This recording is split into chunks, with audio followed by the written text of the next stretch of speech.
Ce soir, tu vas céder 15% de cet établissement à ton frère. Avant même la fin du service, mon père a lâché cela sur le ton de quelqu'un qui demande de lui passer le sel. Il était assis à la table 7, ma meilleure table, celle près de la fenêtre avec vue sur les lumières de Lyon, sans réservation, sans appel préalable, sans même avoir frappé à la porte d'entrée. Il avait devant lui un verre de mon Côte-du-Rhône de la maison qu'il n'avait pas payé. Ma mère était à côté de lui, faisant défiler des messages sur son téléphone avec ses lunettes de lecture perchées sur le bout du nez, déjà lassée par la conversation avant même qu'elle ne commence. Mon frère Théo était installé sur la chaise en face d'eux, adossé, les bras croisés comme si les lieux lui appartenaient. Ce n'était pas le cas. Il m'appartenait. Inès, ma directrice de salle, m'a trouvé en cuisine 20 minutes avant le coup de feu du soir. Elle serrait son carnet contre sa poitrine et me regardait comme on regarde quelqu'un qui vient de s'engager au milieu d'un carrefour bondé. Il y a une famille à la 7, a-t-elle dit prudemment. Ils ont dit qu'ils n'avaient pas besoin de réservation. Que tu comprendrais. J'ai compris. Je n'avais parlé à aucun d'entre eux depuis 4 ans. J'ai enlevé mon tablier, je l'ai plié sur le plan de travail en inox et je suis sortie par les portes battantes pour entrer dans la salle. Le restaurant commençait à se remplir, la lumière tamisée était chaleureuse. L'odeur du romarin et du chêne brûlé flottait dans l'air. Le son feutré de la playlist que j'avais moi-même composée s'échappait des enceintes. J'avais construit chaque détail de cet endroit à partir de rien, le bois de récupération sur les murs, le menu sourcé localement, le nom gravé dans le laiton au-dessus de la porte, Camille, mon nom, mon domaine. Mon père a levé les yeux en me voyant et a souri comme si le temps ne s'était jamais arrêté. La voilà, a-t-il dit. Regarde comme tu présentes bien. Je me suis arrêtée au bord de la table. Je ne me suis pas assise. J'avais besoin de cette hauteur, du petit avantage d'être la seule debout. Vous devez partir, ai-je dit. Je suis complète dans 20 minutes. On n'ira nulle part. Ma mère n'a pas levé les yeux de son écran. On vient de loin, Camille. La moindre des choses est de nous écouter. Vous venez de Saint-Étienne. C'est à peine 1 heure de route. Ne fais pas l'insolente. Elle a enfin posé son téléphone et a croisé les mains sur la table. Elle paraissait plus vieille. Ils paraissaient tous les deux plus vieux. Ton frère a besoin de ton aide. C'est tout ce qui compte. Théo m'a regardé à ce moment-là, et pendant une demi-seconde, j'ai vu passer quelque chose de vrai sur son visage. Pas de la honte exactement, plutôt l'ombre de celle-ci. Puis c'est passé. Et il s'est remis à crâner, les bras croisés, bien calé dans son siège. Sympa l'endroit, a-t-il dit. Plus grand que ce que j'imaginais.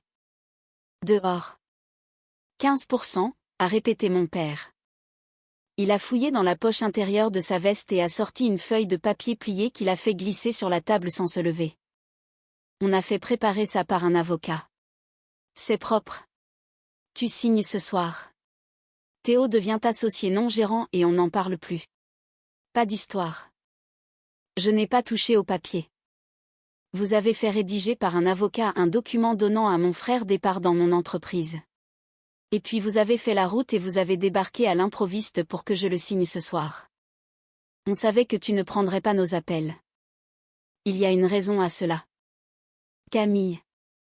La voix de ma mère a adopté le registre qu'elle utilisait quand elle voulait passer pour la personne raisonnable. Patiente. Un peu triste. Ton frère a fait des erreurs. Il essaie de se remettre sur pied. Toi, tu as tout ceci. Elle a désigné la salle, le plafond à la française, le bar rutilant, les serveurs dans leurs tabliers noirs impeccables. Tu as tout ça et lui n'a rien. Est-ce que ça te semble juste? Est-ce que c'est ça, la famille? Le mot a résonné comme il le souhaitait, comme un petit caillou contre une vitre, pour tester les fissures. J'ai pensé aux 4 dernières années. Aux 37 appels restés sans réponse que j'avais passés avant de renoncer. Au Noël que j'avais passé seul dans mon studio à manger des sushis parce que je m'étais convaincue que j'allais bien. J'allais parfaitement bien. Les 2 années passées à rembourser la dette, il ne savait pas que je savais pour le prêt que mon père avait contracté en mon nom quand j'avais 19 ans, utilisant mon identité bancaire pour couvrir la première affaire de Théo. 32 000 euros. Il m'avait fallu attendre mes 24 ans pour le découvrir sur mon relevé de situation. Il m'avait fallu une année de plus pour tout apurer. Il ne savait pas que je savais, et c'était crucial. Je dois retourner en cuisine, ai-je dit. Je vais demander à Inès de vous apporter l'addition. On ne part pas. La voix de mon père a baissé d'un ton. Le sourire avait disparu. Tu as une dette envers cette famille, Camille. Je ne veux pas que ça devienne moche. Mais je le ferai. Tu veux que je commence à parler à tes investisseurs? À ton propriétaire? Je sais que Marc Lefebvre détient ton bail commercial. On s'est côtoyé au Rotary pendant 15 ans. Un coup de fil et je peux rendre ta vie très compliquée. Voilà. La menace sous le sourire. La raison pour laquelle ils avaient fait la route un mardi soir. Je l'ai regardé longuement. Mon visage est resté de marbre. Laissez-moi jusqu'à la fin du service, ai-je dit. 22 heures. Je reviendrai à cette table et on discutera. Mon père s'est rassis, satisfait. Il a repris son verre de vin. C'est tout ce qu'on demande. Je suis retourné en cuisine. Je n'ai pas paniqué. Je veux être clair là-dessus, car ce qui s'est passé ensuite a exigé que je sois très calme. Et je l'étais. J'avais passé 4 ans à bâtir quelque chose qu'on ne pouvait pas me retirer. Et j'avais passé chacune de ces années en sachant, au fond de moi, que ce moment viendrait. Pas les détails. Pas cette table. Pas ce mardi, mais la forme générale. Le retour. Les mains tendues. J'ai envoyé un SMS à une seule personne, ils sont là. Table 7. J'ai besoin de toi. 3 points sont apparus immédiatement. Puis, j'arrive. Ne signe rien. Claire est arrivée à 20h45, juste au moment où le coup de feu commençait à se calmer. Elle avait l'âge de mon père et paraissait 10 ans de moins avec ses cheveux argentés coupés courts et la posture particulière de quelqu'un qui a passé 30 ans dans les tribunaux. Elle était mon mentor depuis que j'étais commis de cuisine à 22 ans. C'est elle qui m'avait appris la différence entre une clause de bail et une responsabilité civile, qui avait examiné mon premier business plan en entourant 6 points qui m'auraient mené à la banqueroute, avant de me le rendre sans un mot de découragement. Elle avait aussi, autrefois, été la voisine de palier de ma famille. Elle les connaissait tous, et c'était pertinent. Nous nous sommes assises dans mon bureau, une petite pièce à côté de la cuisine qui sentait le café et le papier d'imprimante, et je lui ai tout raconté. Elle a écouté sans m'interrompre. Quand j'ai eu fini, elle est restée silencieuse un instant, faisant tourner lentement sa tasse de café entre ses mains. Le prêt, a-t-elle dit. Celui à ton nom? Tu as les documents? Tout. Le relevé original, les reçus de remboursement, les dossiers bancaires. Je les garde dans un dossier depuis 3 ans. Elle a hoché la tête lentement. Ils ne savent pas que tu sais. Non. Et ton père vient de menacer de contacter ton bailleur, Marc Lefebvre. Oui. Marc et moi déjeunons ensemble tous les 3e jeudis du mois. Elle a posé sa tasse. Tu n'as pas à t'inquiéter pour Marc. Elle s'est tue encore un instant. Voici ce que je veux que tu considères, Camille. Tu peux appeler la police dès maintenant. Tentative d'extorsion, violation de domicile. Cette menace sur ton bailleur franchit la ligne. Je peux les faire expulser en 20 minutes. Je sais, mais si je fais ça, ils s'en vont. Théo monte dans sa voiture, rentre à Saint-Étienne et le prêt disparaît. La fraude disparaît. Ils ont utilisé ça contre moi pendant 4 ans sans même le savoir. Et je veux juste. Je me suis arrêtée. J'ai pressé mes doigts à plat sur le bureau. Je veux que tout soit sur la table. Tout. Claire m'a regardé longuement. Puis quelque chose a changé dans son expression. Pas un sourire, plutôt la reconnaissance de quelque chose qu'elle identifiait bien. Dis-moi ce que tu as en tête, a-t-elle dit. Je lui ai expliqué. Quand j'ai fini, Elle est redevenue silencieuse. Puis elle a ouvert son ordinateur portable. J'aurai besoin d'une heure, a-t-elle dit. Garde-les à table. Je suis retournée en salle. Le restaurant avait retrouvé son rythme de fin de soirée. Quelques tables s'attardaient devant le dessert et le café. Le bar tournait bien. J'ai demandé à Inès d'apporter une bouteille de vin neuve à la table 7 et un plateau de fromage. L'hospitalité est un théâtre. C'était l'image d'une fille qui s'adoucit. Quand je me suis approchée, ma mère a levé les yeux avec l'expression soigneusement neutre de quelqu'un qui attend et ne veut pas paraître impatient. Mon père avait sorti son téléphone. Théo en était à son deuxième verre. Je vous remercie d'avoir attendu, ai-je dit. Je me suis assise. Le mot « merci » m'a coûté, mais j'ai payé le prix. Je veux qu'on parle de Théo. Mon père a rangé son téléphone.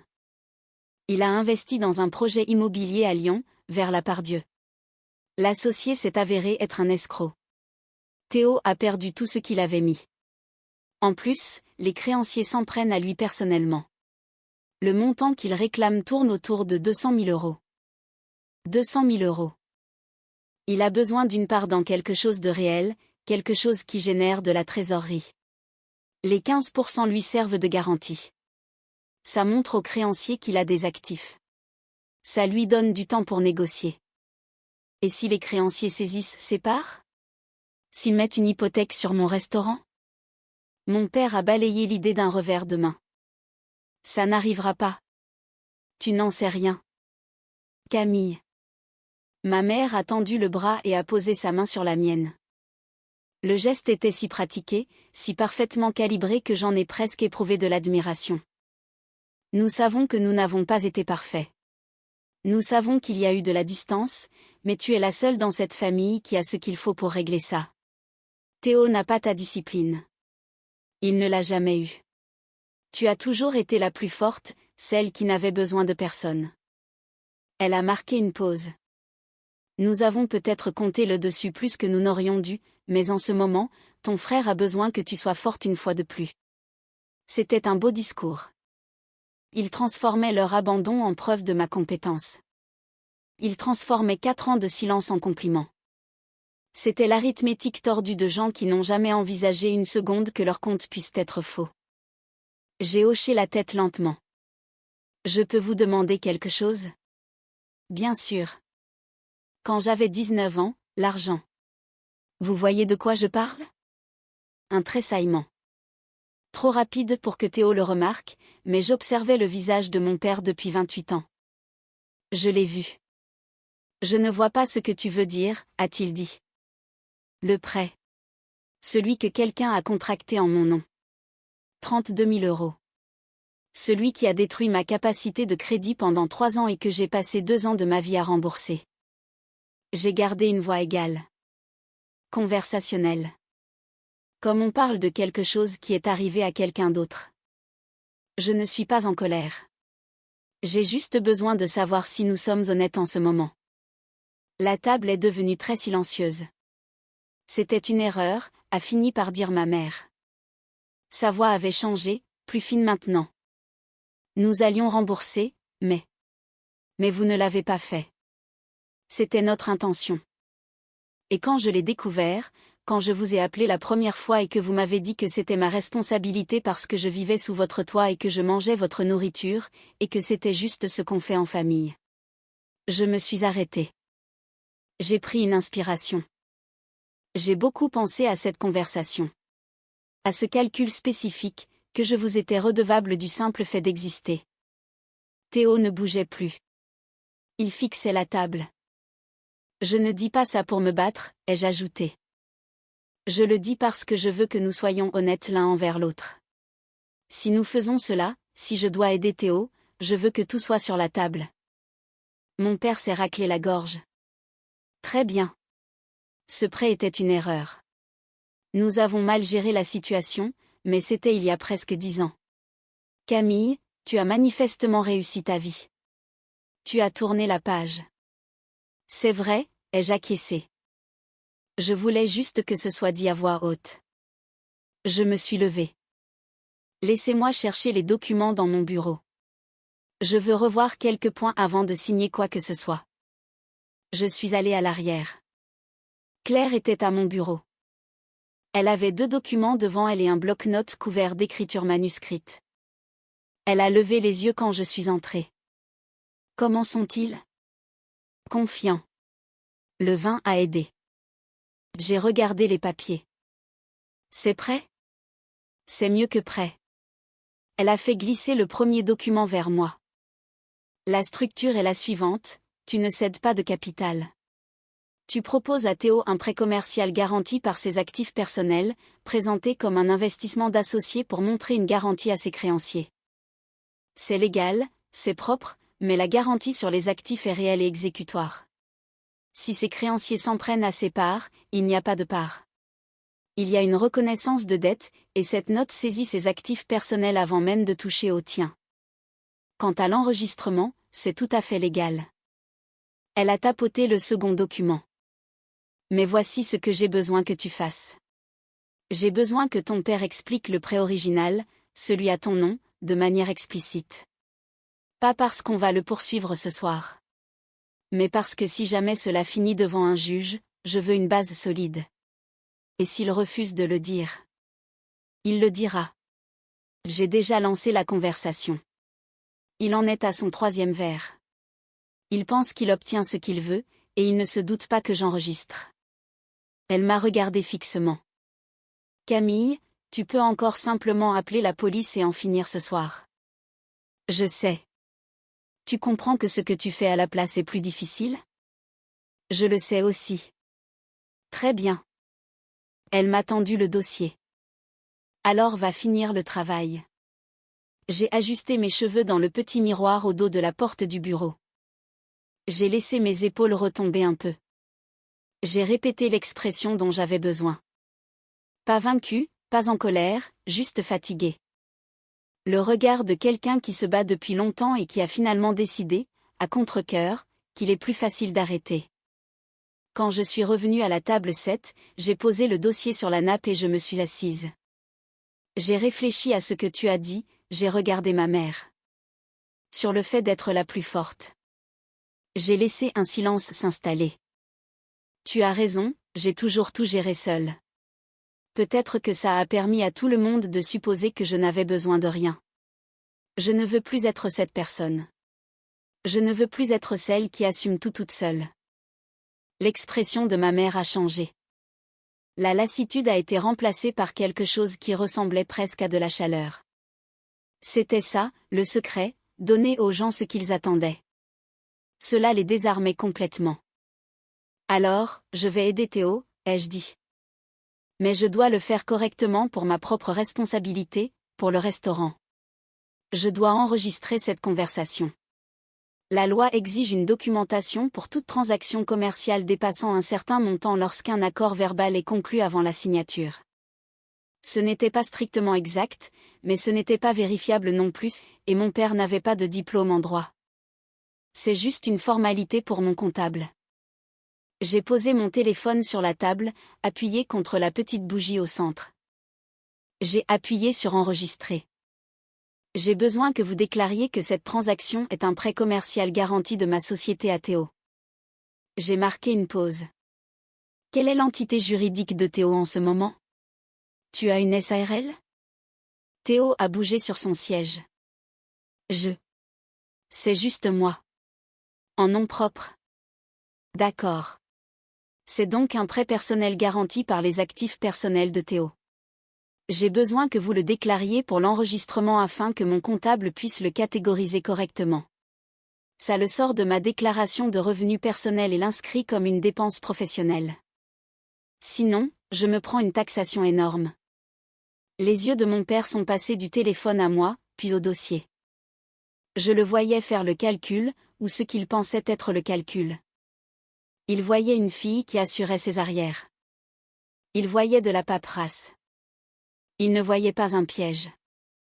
Très bien, a-t-il dit. Il s'est redressé sur sa chaise avec la dignité inconsciente d'un homme qui croit diriger la manœuvre. Moi, Jean-Pierre Callaway, j'autorise cette transaction entre la société de ma fille et mon fils, Théo Callaway. Le but est de satisfaire la dette personnelle de Théo envers ses investisseurs. Tout en fournissant une garantie pour la suite des négociations, n'est-ce pas? Ai-je ajouté doucement. Pour satisfaire la dette personnelle de Théo. Théo n'a aucun actif liquide en ce moment pour couvrir l'obligation lui-même. Et juste pour que mon comptable ait une vue d'ensemble, j'ai gardé une voix légère, détachée, elle va examiner tout l'historique des interactions financières entre moi et la famille. Ça l'aide à établir que c'est la première transaction formelle, et non une habitude de donation. J'ai donc besoin de mentionner, juste pour la forme, qu'il y a eu un incident préalable impliquant un prêt contracté en mon nom quand j'avais 19 ans, pour que ce soit documenté comme un événement séparé. La table s'est tue. Tu veux que je mentionne ça sur un enregistrement, a dit mon père lentement. Ça m'aide, en fait. Ça montre que la transaction précédente était informelle et unilatérale, ce qui signifie que celle-ci, par contraste, est structurée et consensuelle. Ça protège le restaurant de toute apparence de confusion de patrimoine familial. Je l'ai regardé fixement. En réalité, ça joue en votre faveur. Ça permet d'officialiser le fait que l'ancienne affaire est close. Il l'a cru. Je l'ai vu le croire au moment même où sa résistance a cédé, décidant que le chemin le plus facile était celui de l'honnêteté. Un prêt a été contracté au nom de Camille il y a environ 9 ans, a-t-il dit en regardant l'objectif de mon téléphone. Environ 32 000 €. Cela a été utilisé pour des besoins familiaux. Cela a été géré de manière informelle à l'époque. Il s'est raclé la gorge. La transaction actuelle est séparée et distincte de celle-là. Parfait, ai-je dit doucement. Merci. J'ai fait glisser le document de l'autre côté de la table. Il faisait 11 pages, dense, bien réel. Signé sur les lignes cochées, ai-je dit. Théo, sur la ligne de l'emprunteur, toi et maman comme caution solidaire. Théo a pris le stylo. Il a regardé la page et pendant un instant, juste un instant, quelque chose a traversé son visage. Une hésitation. Ça veut dire quoi, cette clause? Il a pointé une ligne vers le bas de la page 6. Garantie sur actif, ai-je dit. Standard pour les prêts garantis. Ça signifie que si tu es en défaut, ma société a une priorité sur tes actifs avant tout autre créancier non garanti. C'est simplement comme ça que la banque exige que ce soit structuré. On n'est pas une banque. Je sais, mais je dois suivre les mêmes normes de documentation sinon mes investisseurs s'inquiètent. J'ai marqué une pause. Théo, si tu rembourses, ce que tu feras, rien de tout cela n'a d'importance. La clause n'est jamais activée. C'est de la paperasse de protection, c'est tout. Il m'a regardé longuement. J'ai soutenu son regard en laissant mes yeux être doux. Fatigué, un peu triste. Le regard d'une sœur qui a fini par céder. Il a signé. Mon père a signé sans rien lire du tout. Ma mère a signé après avoir regardé les lignes de signature et nulle part ailleurs. Le stylo était encore dans la main de ma mère quand mon téléphone a vibré sur la table. Un message de Claire, transaction terminée. Recherche d'actifs effectuée.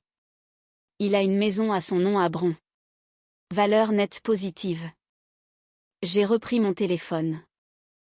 J'ai arrêté l'enregistrement. Je dois vous dire quelque chose, ai-je dit. Mon père a levé les yeux. L'argent que je devais virer aux créanciers de Théo, je l'ai viré ce matin, mais pas à eux. J'ai posé mon téléphone face vers le haut sur la table pour qu'ils puissent voir l'écran. J'ai racheté la créance. J'ai payé ces investisseurs 60% de la valeur nominale. Ils étaient ravis de s'en débarrasser. Théo présentait déjà un risque de défaut et il voulait sortir de l'affaire. Silence. Qu'est-ce que ça veut dire, a demandé Théo, sa voix devenue atone. Ça veut dire que c'est moi ton créancier maintenant, ai-je dit. Les 200 000 € sont toujours dus. Mais ils me sont dus à moi. Le document que tu viens de signer confirme que le prêt est une obligation personnelle garantie par tes actifs, sans liquidité pour le satisfaire. Je me suis tourné vers mon père.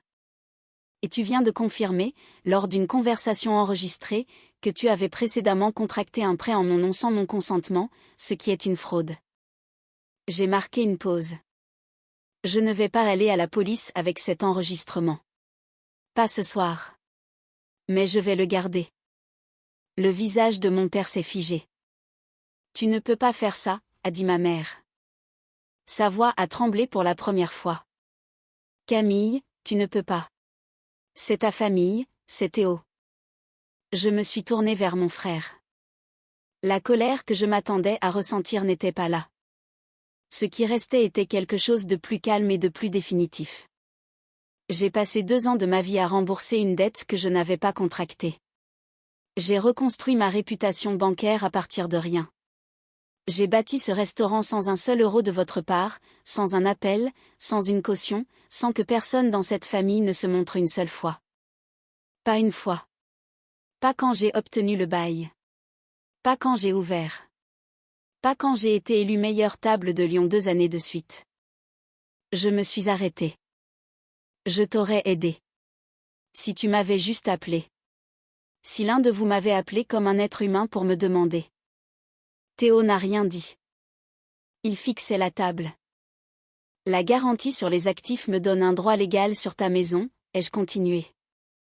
Je ne vais pas la saisir. Je vais demander à Claire de déposer un privilège, ce qui t'empêchera de vendre ou de refinancer sans rembourser la dette d'abord. Tu feras des versements selon un calendrier. Elle t'enverra un taux d'intérêt de 3%. C'est moins que ce que tu trouverais n'importe où ailleurs. C'est de l'extorsion, a dit mon père. Sa voix avait changé. L'assurance avait disparu. Ce qu'il y avait en dessous était plus dur et plus mesquin. C'est une transaction commerciale légale que tu as acceptée et signée. Je me suis levée. J'ai récupéré le dossier. Je vais vous demander de partir maintenant. Inès va apporter l'addition pour le vin et le fromage. On a fait 1 heure de route. Il y a un hôtel Mercure sur l'autoroute. Claire peut vous en recommander un bon. J'ai appuyé sur le petit bouton sous le rebord de la table. Le même bouton d'appel discret que j'avais fait installer à l'ouverture, celui relié à une société de sécurité. Ils enverraient quelqu'un à la porte dans 10 minutes, juste assez de temps pour que tout le monde comprenne que la conversation était terminée. Ton père vient de confesser sur enregistrement avoir contracté un prêt frauduleux en ton nom, ai-je dit calmement, pour que seul mon père puisse l'entendre. Je porte ça depuis 9 ans. Je veux que tu gagnes en maturité et que tu comprennes que je ne fais pas ça pour te punir. Je fais ça parce que j'en ai fini d'être la seule dans cette famille qui paie pour les autres. Je suis repartie vers la cuisine.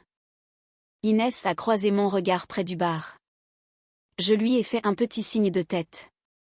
Elle s'est dirigée vers la table 7 avec 2 menus pressés contre sa poitrine, et j'ai poussé les portes de la cuisine pour retrouver la chaleur, le bruit et l'odeur de mon restaurant. Claire attendait dans le bureau. Elle a levé les yeux quand je suis entrée. C'est fait, ai-je dit. Elle a tendu la main pour prendre le dossier. Elle l'a ouvert, a vérifié les signatures, les pages dans l'ordre, et l'a posé sur le bureau. Puis elle m'a regardé. Comment te sens-tu? J'y ai réfléchi honnêtement. Comme si je venais de rembourser une dette, ai-je dit. Elle a hoché la tête une fois, de cette façon qu'elle avait quand quelque chose était juste et n'avait pas besoin de plus d'explications. 6 semaines plus tard, Claire a déposé le privilège. Le tribunal l'a traité sans incident. Théo a mis en place des virements automatiques en janvier.